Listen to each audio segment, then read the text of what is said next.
All right, hello everyone. My name is Dusty Bodine, and I'm a licensed acupuncturist and massage therapist.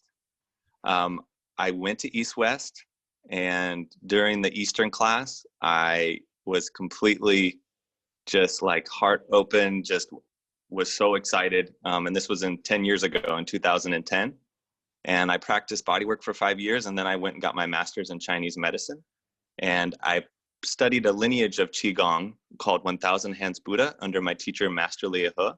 And I'll teach you some of that today. And the other, but what we're gonna, it's not just a Qi Gong class. Like we're gonna do some exercises, which are gonna be interesting to do exercises over Zoom, but we're gonna make the best of it. We're gonna be doing we're also gonna talk about what Qi is. And I'm gonna do the very best that I can to make it short. Kenny knows, he's been in my classes. I sometimes like to lecture a lot and talk about these things because I'm so enthusiastic about this medicine. And I think that it's very valuable for massage therapists to have this idea of Qi and energy and looking at the body in a different way, because you're going to get super good at East West College about kinesiology, the movement of muscles, what muscles, where they attach, anatomy, that kind of thing. But the Eastern perspective looks at the body a little differently, and we're going to get into that today. And I'm just, yeah, it's nice to see all you faces and have some community in this time of the collective slowdown. It's nice. So thank you everyone for being here. Well, first, what I want to do is just real quickly, if you would like, we're just going to start with Allie because she's on top of my screen, and then go around. And what we're going to do is just say your name, where you're at in the program, and then your favorite kind of nature, like what really gets you going in terms of, like, is it the rivers or the mountains or a desert, that kind of thing. So let's go ahead and do that, and this can be quick too. So Allie? Hi, I'm Allie, and I'll be starting in July. And my favorite kind of nature is when you're far enough out you can't hear any man-made sounds. So when you're days out on top of a mountain and you can't hear any cars, maybe some planes, but you're really far out there. Oh, that sounds nice. Thanks, Allie. Mm-hmm. And welcome to East West. Thanks. Anyone else? We can do popcorn style. Who would like to go next? Hi, my name is Ning, and I like to go to the ocean to just hear the wave, or like just watch the wave. That's nice. Beautiful water element. Great, thank you, Ning. And where are you at? Where are you in the program? I am in the going to be on the 3rd term. Okay. Next term. Great. Thank you, Ning. Thank you.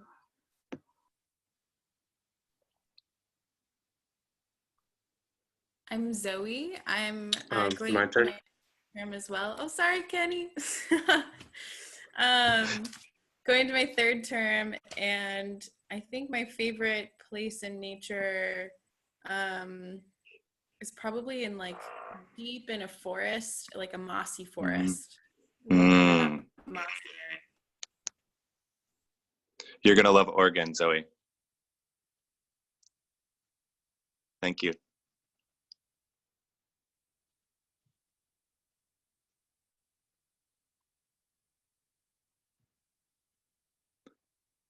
Anyone else? Hi, I'm Morgan. I'll be starting my 2nd term, and I love all kinds of wild nature. I especially love the ocean and all plant beings. Yes, beautiful. Thanks, Morgan.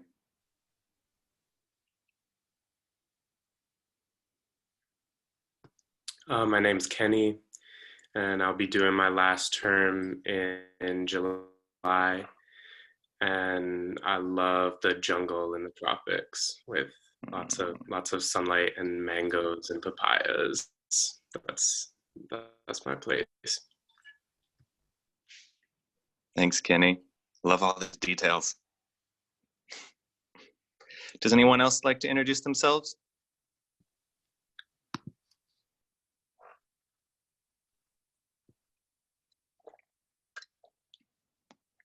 All right.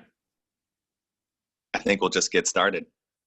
So part of the reason why we did that to start as a little introduction to Eastern medicine is that we are no separate from nature when we look at Chinese medicine. We have something called the 5 elements. So something like the heart is related to fire and the liver is related to trees. And we can often, think about the kind of nature that we enjoy being at, and that can be a reflective practice for us and what that says about us and maybe what the kind of gifts that we have to offer. So if the ocean kind of offers this peaceful and calm, how do you hold that presence as you're going out and doing your intake with a client and doing body work? So interesting to think about. So first, let's get into a little bit about Qi, and then we're going to get into the Qi Gong and do some physical practice, which I think is it's going to be so great for where we're all at. So I'm going to see if I can share my screen here.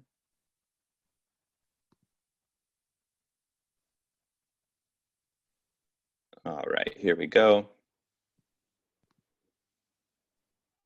Can everyone see my screen?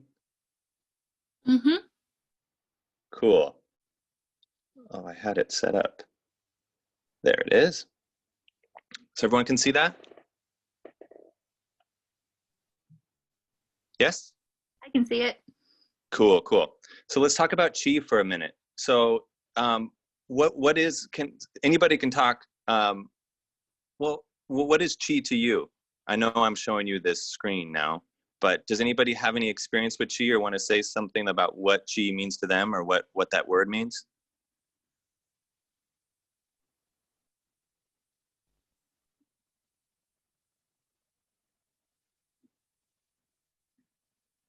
Well, No. I guess for me, what I know of Qi is it's sort of the invisible veins of the body and the invisible arteries of the body with energy. I love that. I mean, that is why I ask that kind of question. I often like to ask questions to my class because you often come up with answers that I haven't thought of, and to think of it as an invisible veins, because veins is where blood flows through, and Qi is very connected to blood. So when Qi is moving, blood is moving also. Thank you very much for that response. I don't know who that was because I can't see, but thank you. So let's talk quickly about Qi. So Qi is a vibrational flow, and it is invisible. As you can see that second bullet where it says Qi is not matter, but Qi is everything.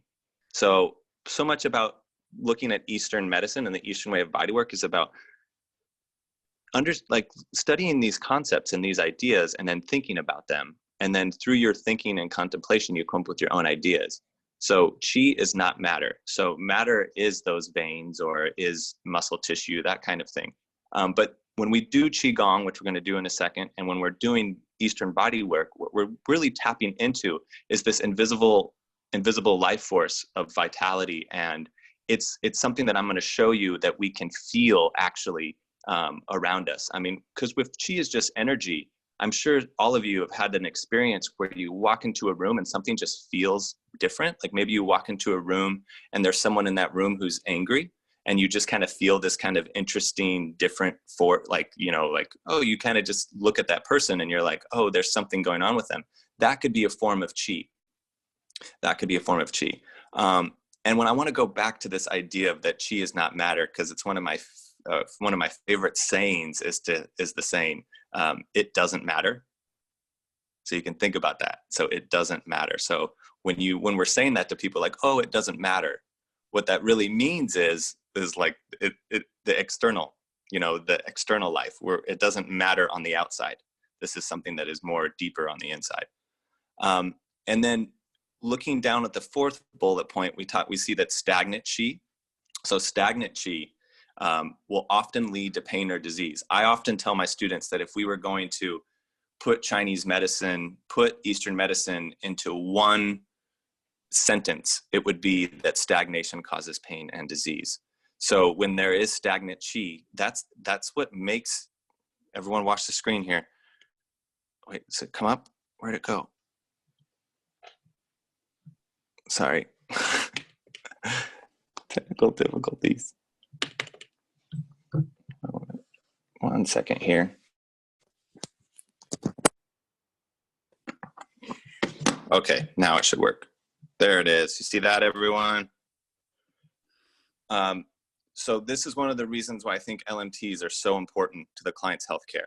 Because if you look at that fourth bullet point where it says stagnant qi can lead to pain or disease, like what you do as a massage therapist can be just as important as a doctor. So those of you that are coming in, you're coming in to become medical professionals in some way, and not just some way, in a big way. And you can really have a deep, profound effect on people's lives, especially when you look at it from this perspective. And then the Chinese symbol on the right, that's a Chinese character, and that's the character for rice and the character for steam. And those combined are the character for qi. And so let's talk about where that qi flows. So qi flow, and where is it best accessed? Well, the qi flows in the meridians and the channels. So meridians and channels are what acupuncturists work on. And it's found that 80% of acupuncture points are in between muscles. So we have muscles, and then we have fascia and connective tissue, and all of those things that are in between. Of course, there's nerves and all wrapped up in there, and blood vessels and those kinds of things. But what we're doing when we're doing Eastern body work or we're doing Qigong, we're really getting into that place that's in between the muscles. And if that is where the qi flows, and then we go back to this slide where it talks about stagnant qi being pain and disease, and why I said, LMT, what you do is so important to a client's healthcare, is because when you're working in those places in between muscles, you're increasing the blood flow, you're increasing the qi flow, and qi is highly related to our vitality, our sense of well-being. It also moves our blood. And in Chinese medicine, we would say that blood tempers the spirit. So when you give someone a massage and their qi starts flowing through their body and they start to feel relaxed again, you're improving their nervous system, their immune system, their mental, emotional health, all of those things. Because this is a mental, emotional, physical, spiritual medicine when we talk about Eastern medicine and Eastern body work. So if this qi is flowing in between the muscles and these meridians and these channels, right now, what I want you to do is I want you to see if you can access some of the qi. So on that picture, that's stomach 36. So if you find that big bone, it's the tibia bone, that big shin bone, and then you go just off the shin bone, there's like this trough or this channel or this river. And there's a muscle, tib anterior, and these different muscles. We're not going to get into that right now. But just go into that space that's in between the muscle and the bone. That is the stomach channel. And what we're training and why we do Qigong is because we train ourselves to be so sensitive to Qi that we're not only feeling for physical stagnation, like actual stagnation, but we're also able to feel into a channel like this and see and feel to where the Qi is stagnant. And so let's find a point together. It's hard for me because I can't see y'all, but what I want you to do is get that the shin bone out, get about halfway up from your ankle, and then take your index finger and bring your index finger just off the tibia bone towards the lateral side. So not the medial side, so the side that's more towards the outside of your hip. And then what I want you to do is slowly make your way up towards your knee. And then you're going to start to feel this bone, this tibia bone turn. And right as it turns, I want you to stop. And if you look at the picture is where I'm leading you to. This is stomach 36, and it's called leg 3 miles.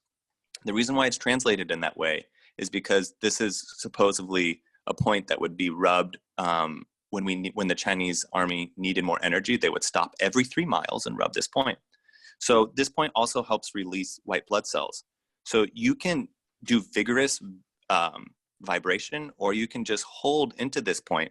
And this point has a very strong action on qi to move qi through the whole body. So you can even hold this point for, 3 or 4 minutes and just go inside, go internal, close your eyes and see what you feel around the other parts of your body.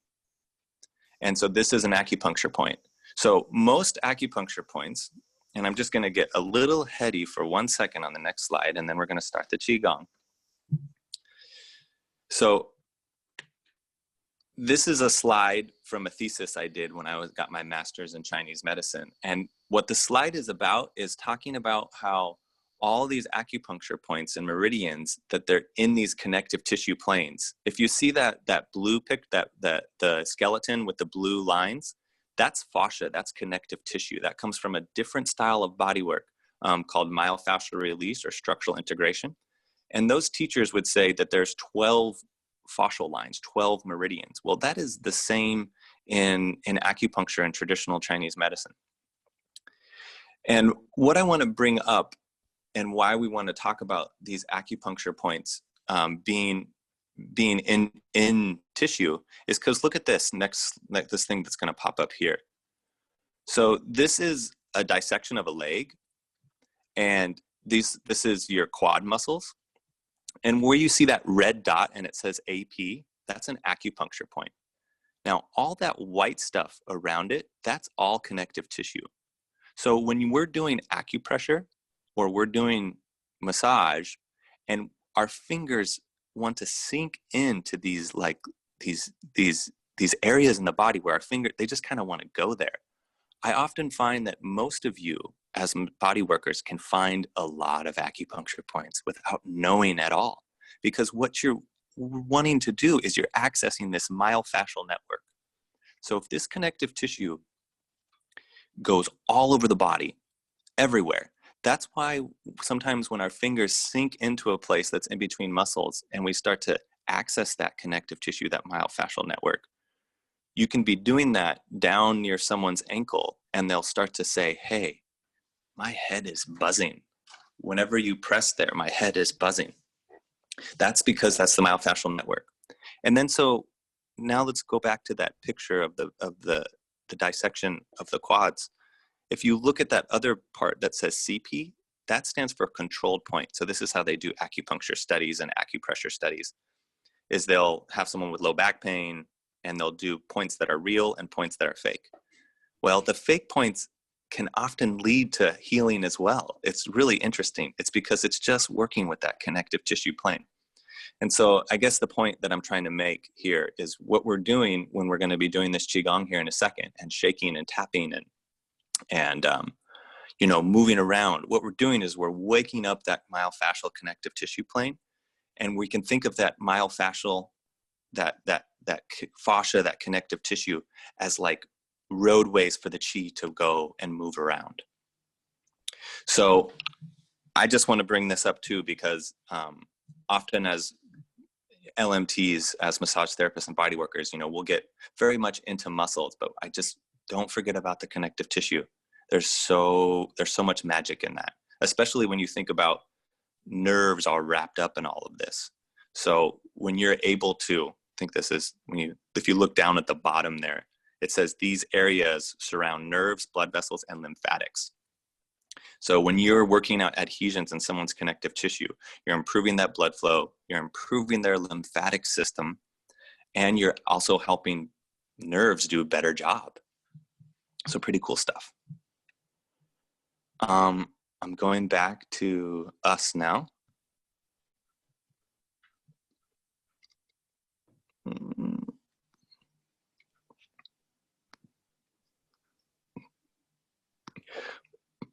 Does anybody have any questions before we get into practicing some Qigong?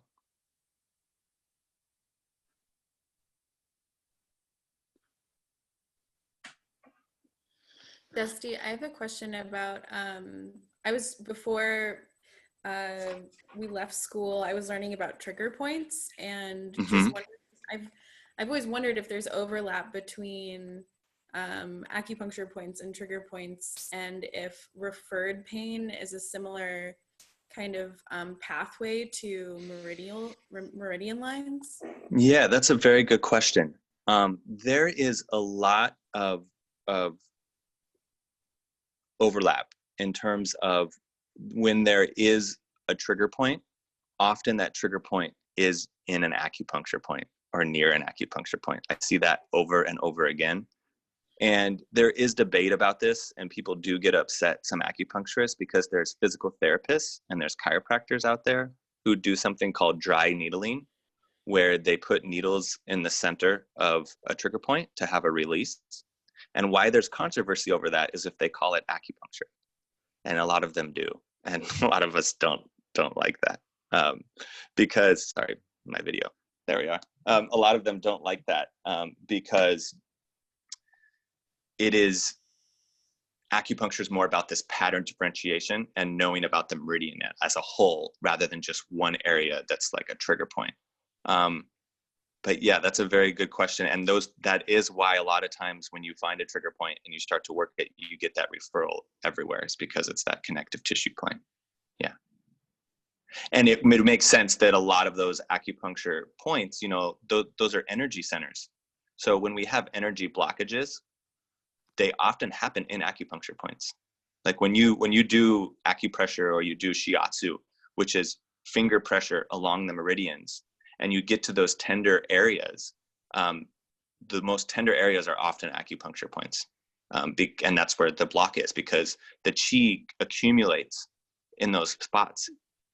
And so if they are not free flowing and if they're not healthy, then they can cause other issues through the body, not just in that area. Thanks, Dusty. I can't wait to take the Eastern class. I'm so excited.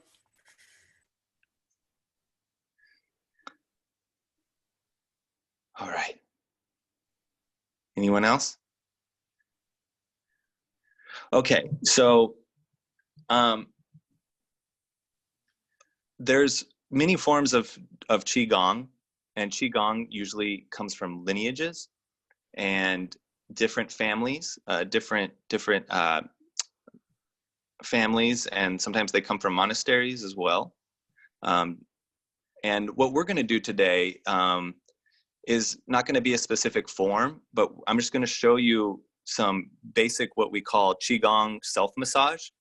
I've decided I'm not going to do any touching of the face, but what we are going to do is we are going to be doing some touching of the rest of the body. And it's totally up to you when we do Qigong if you want to be seated or if you want to stand up. It can be done either way. It's whatever's best for you. And I'm just going to get myself set up as standing, and then we're going to get started. Sound good? All right.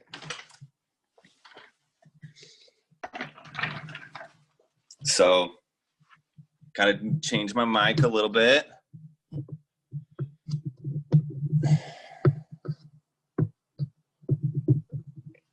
Okay. And then I'm gonna do this really quick.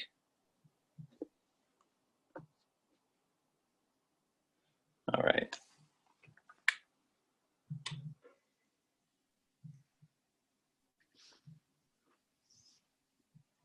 Oh. Hang in there with me. 1 second here.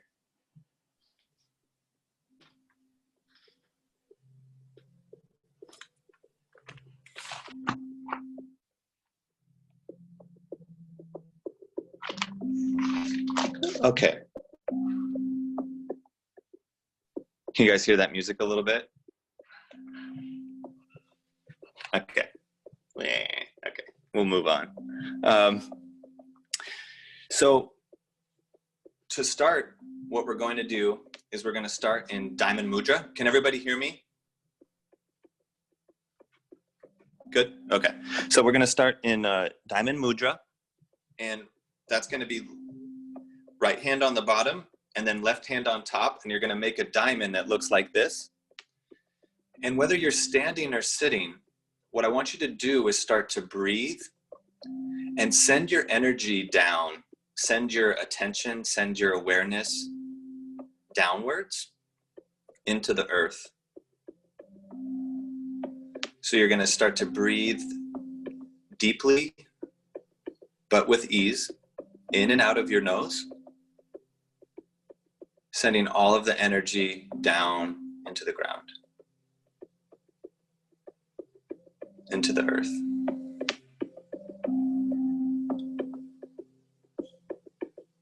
And as we make this mudra, Diamond Mudra, I want us all to think about how diamonds are strong, they're precious, they're clear. We do diamond mudra to have deeper and stronger emotional stability. So just think about how this moment, how this mudra is creating stability and emotional strength.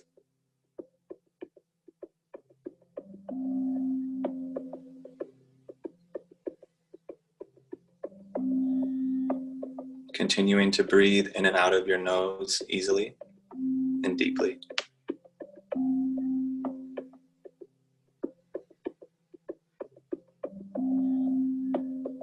And then now you can slowly open your eyes, and you're gonna just shake out your hands like this. Get your wrists loose and just shake a little bit. Good. And now what we're gonna do is we're gonna start to rub our hands together like this. So we call this generating chi. And then what we're gonna do is we're gonna tap up our arm on the outside like this. And then up the shoulder, and then turn the arm over and then hit the inside of the arm. And then at the very end, you're gonna go like this. Good, and then up again. So the outside is yang, so this is harmonizing yin and yang. If you don't know what yin and yang is, we'll learn soon.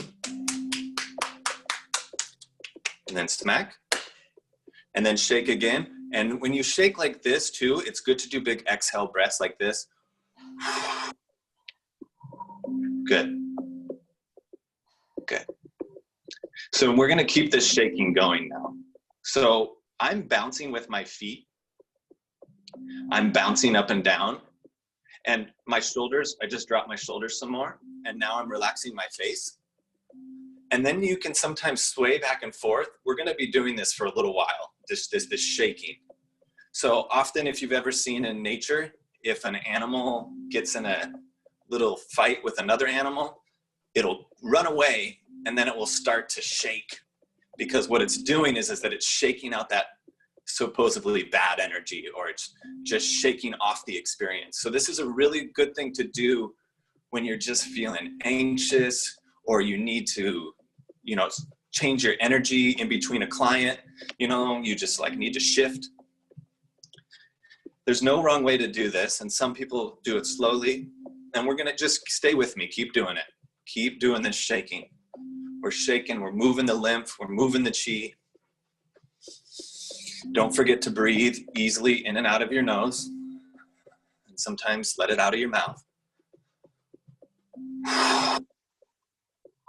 Just stay with me, keep going. And if you need to slow down, that's okay. Just think about all the chi that's moving through. And if there's an area in your body that feels like it's stuck or is not moving with the rest of the body, or you're kind of paying attention into it, see if with your mind, you can put your attention there and start to move it. Just by using your imagination. Our imaginations are very powerful when we do Qigong. Okay, we're gonna, about 20 more seconds here.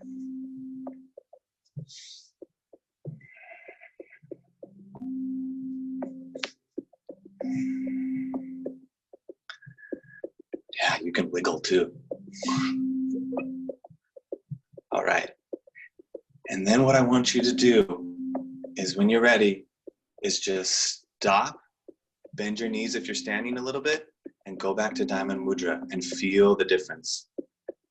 Feel the chi moving through your body.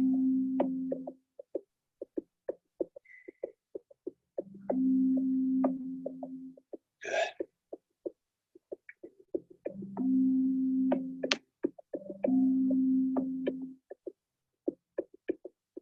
Wonderful. All right, so the next practice we're gonna do is called healing hands. So we're gonna create our healing hands. I'm gonna turn down my mic a little bit. So what we're gonna do is we are gonna do this clapping, and it looks like this. You're just gonna follow me, and we're gonna do each one 39 times, and I'm gonna count out loud. So this is bringing fresh qi and blood to our hands, and then we're going to use it to do some healing on ourselves. So it goes like this. 1, 2, 3, 4, 5, 6, 7, 8. So we're going to do that 39 times. And when we're in a class, we always try to get it together. So I'm going to start over. So it's going to look like that. And we're going to do all these different styles of clapping. So just follow me. And begin. 1, 2, 3, 4, 5, 6, 7, 8, 9, 10, 11, 12, 13, 14, 15, 16, 17, 18, 19, 20, 21, 22, 23, 24, 25, 26, 27, 28, 29, 30, 31, 32, 33, 34, 35, 36, 37, 38, 39. Great. And then now we're going to do this. So now you're going to use the sides of your hands, like the thumbs, and go like this 39 times. So now we're tapping. This is acupuncture channels run through the fingers. So we're opening up all the channels by doing this. Good. Yep. And here we go. 1.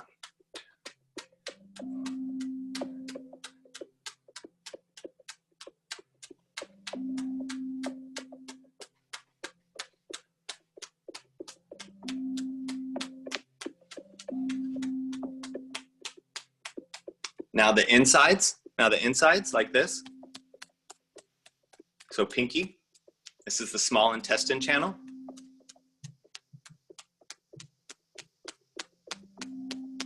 And if you want, part of the Qigong practice is to have this mindfulness, so you can count 39 times.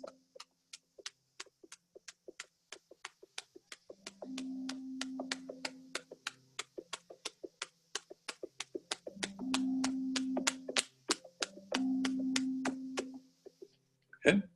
And then now we're going to do the backs of the hands. So this is yang channels.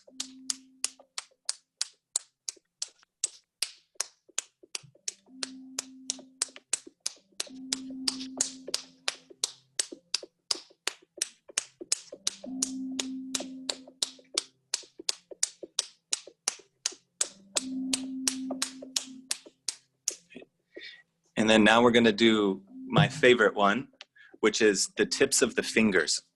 So you do the tips, so you look like this, and you go like this. 1, 2, 3, 4, 5, 6, 7, 8, 9, 10, 11, 12, 13. So just the tips.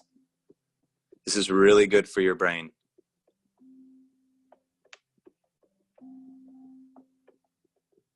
Good.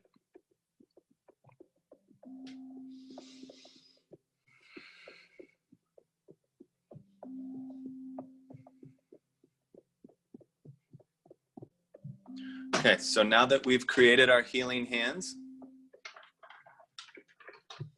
got all the blood flow going to the hands.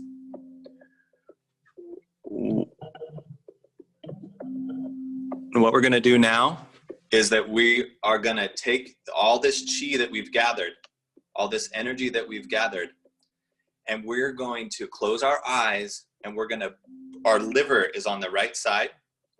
So our liver is right up underneath our rib cage right here. This is where our liver is. And what we're going to do is we're going to close our eyes, and you're going to imagine a blue-green color going into the liver. So right now we are in spring. And spring, the two organs are the liver and the gallbladder. And the spring is all about growth and transformation. So we're going to now start to do things that are based on really getting our liver to move, our liver qi. So go ahead and close your eyes. And I just want you to start to send a blue-green color using your imagination towards your liver. Continuing to breathe slowly and deeply.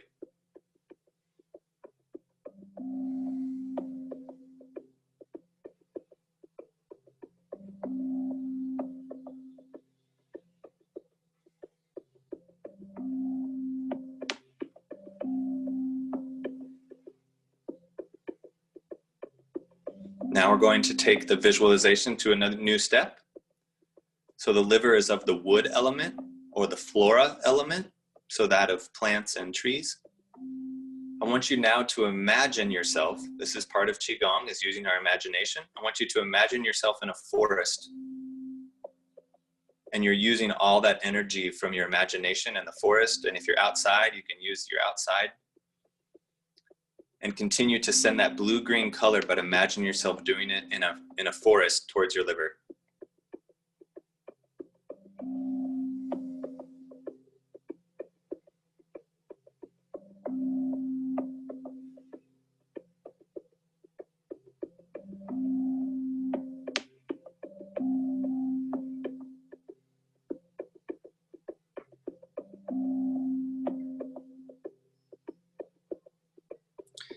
And then now you can slowly open your eyes when you're ready, coming back to the room. And often in between Qigong moves, we go like this. We'll go. So you can go in and out of breathing through your nose or through your mouth.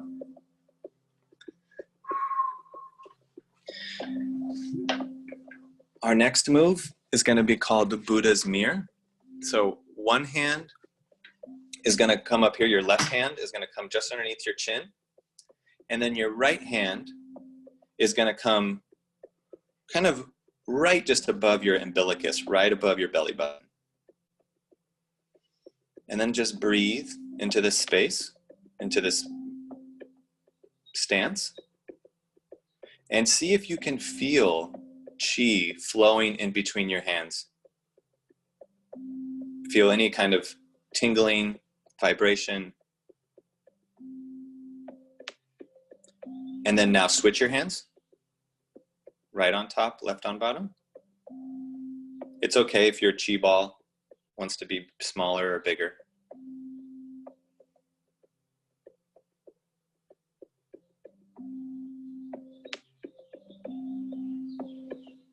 So this is called Buddha's mirror. And now switch. Now it may seem like there's not a lot going on with something like this, but just really tap into what it makes you feel like when you switch. Remember, this is a medicine about yin and yang, which is about masculine and feminine, dark and light.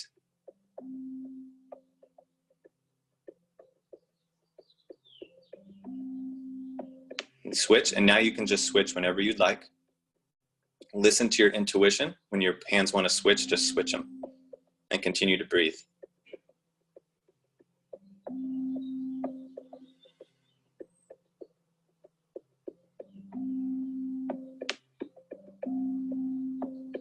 And then switch. And then now start to make your ball a little smaller. We're going to keep switching. So if you ever feel like you need a new perspective on a situation or something going on in your life, you can do a little bit of the Qigong shaking that we practiced. You can do some tapping, stretching, yoga, anything else you know. And then find yourself, and then try this. This move often helps you gain different perspective on things. Because we're switching the perspective. Switch.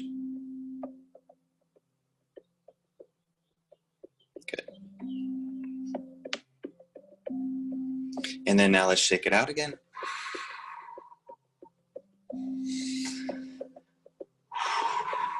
Good. So now we're going to do some lung tonifying. So there's an acupuncture point, lung 1.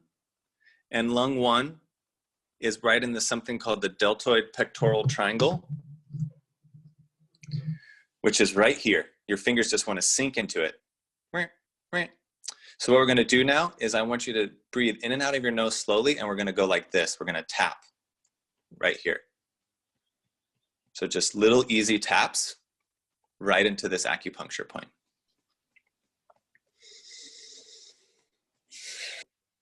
And keep breathing.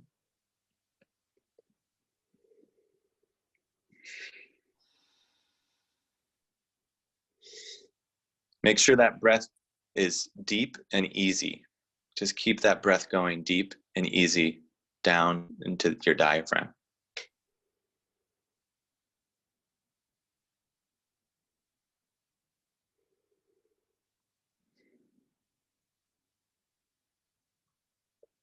And then shake it out.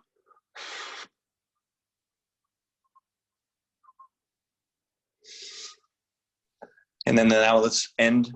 We're going to end with 2 moves we've already done. So we're going to start with the shaking again. So let's do a little more of that shaking. So this is my favorite basic Qigong move, is Qigong shaking. I do this every single day.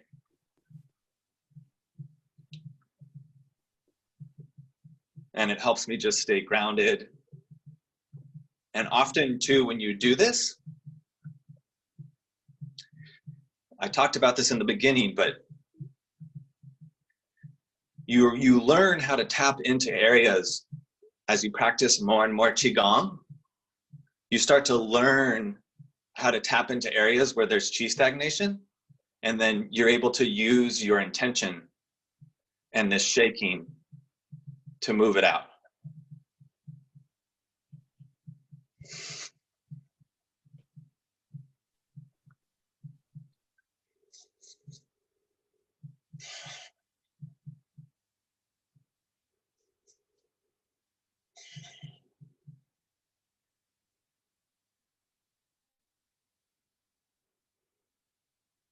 All right, and then slowly return back to Diamond Mudra.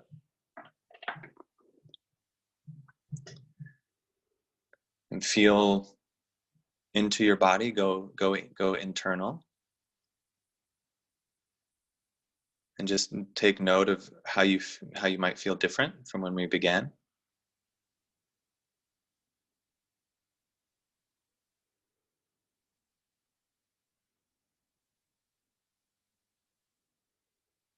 And take a moment as well to thank yourself for slowing down and taking care of yourself, taking care of your Qi, your energy. Have gratitude for yourself and your ability to tap in and self-heal.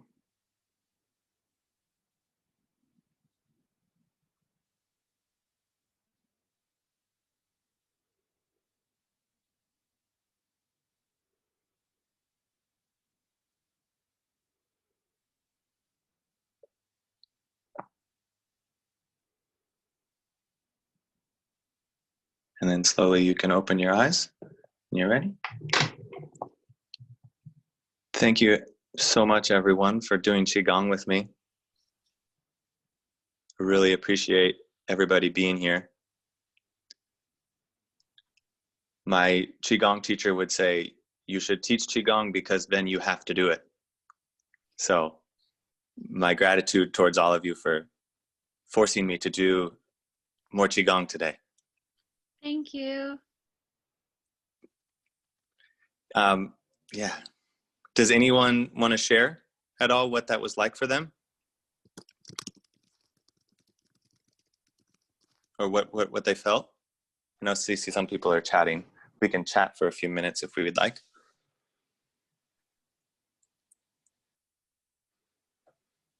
Anybody feel different? I've taken I've taken lots of Thai massage courses, and we often start with Qigong for 15 minutes before class. And so I feel in the zone for some Thai massage right now, just kind of very, Yeah. I don't know, invigorated yet calm at the same time.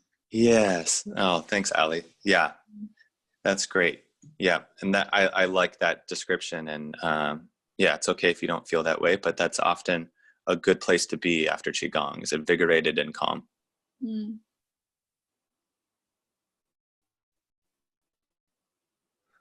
Yeah, and Zoe made a comment there too. Yeah, so the more you get into Qigong too, it's a contemplation as well. So you do get insights, and you do things can happen during Qigong, because all these moves that we do, they all are linked to our body on a mental, emotional, physical, all the layers of us.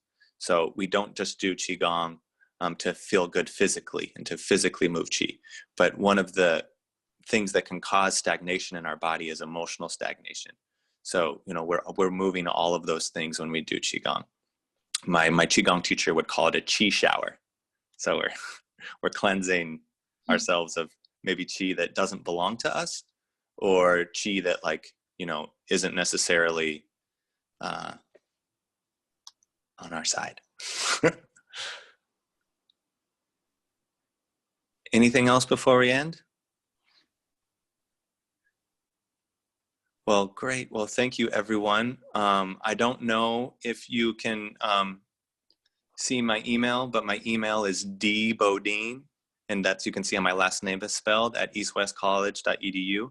So if you have any other questions come up or anything, feel free to reach out. I'm chilling. I'm working on stuff, but my practice is closed right now. So I'm definitely here for all of you, and look forward to meeting you all if I haven't, if I get a chance to. So yes, dbodine at eastwestcollege.edu. All right. Thank you, everyone. Thank you. Yeah. Thanks, Dusty. Yeah. Have a great day. You too.